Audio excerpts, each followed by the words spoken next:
निज 2.5 वर्षर पुओ को 5,000 टंकार बिकिदेला बापा। यह शिशुपुत्र बिक्री घटना कटक जिला नियाली अंचल चांचल्य सृष्टि करिछि। खोलताड़ पर शिशुपुत्र को बिकी देथिबा नै स्वीकार मध्य करिछि। नियाली थाना अंतर्गत बगीचा बस्ती मुंडासाही अंचल सुकांत सिंह नामक युवक रही आसुछंती। गत 3 वर्ष धरी तांकर 6 जण पिला अछंती। 2 वर्ष तळु सुकांत सिंह स्त्री मृत्यु घटी। सुकांत निज घर मयूरभंज जिला दुर्गादेवी अंचल में 6 जण पिला भितर सान पुओ को 5,000 टंकार से बिक्री करिसेंती। 3 दिन तले 3 जण महिला और अन्य पुरुष मध्यस्थी माध्यम 2.5 वर्षर शिशुपुत्र को बिकिथिबा नै सुशांत सिंह स्वीकार करिसेंती।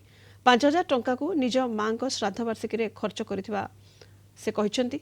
सुकांत सिंह जने दिनमजुरिया और मद्यप व्यक्ति बोली सूचना मिली। सुकांत सिंह को अन्य पिला माने बजार घाट में मागी जाची निज पेट पोषुथिबा नै तांको पुओ मध्य कहिसेंती। सान भाई को तार बापा बिक्री करिथिबा नै कहिछि सुकांत को पुओ। शिशु बिक्री घटना को स्थानीय अंचल में निंदा करा सहित शिशुपुत्र को उद्धार करने दाबी करिसेंती। अभियुक्त विरोध में दृढ़ कार्यानुष्ठान दाबी करिसेंती स्थानीय लोके।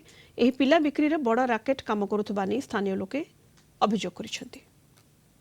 बिकिवा कथा मु कहूनी केमती मु तो से लोक फोन मारिकी डाकुची कहली तमे आस ये गोटे डिसाइड कर दियो करदेकी तमे जहाँ कर कथा कर तमे आस ये मो पाखु केते नंबर छुआ को तुम देइछ?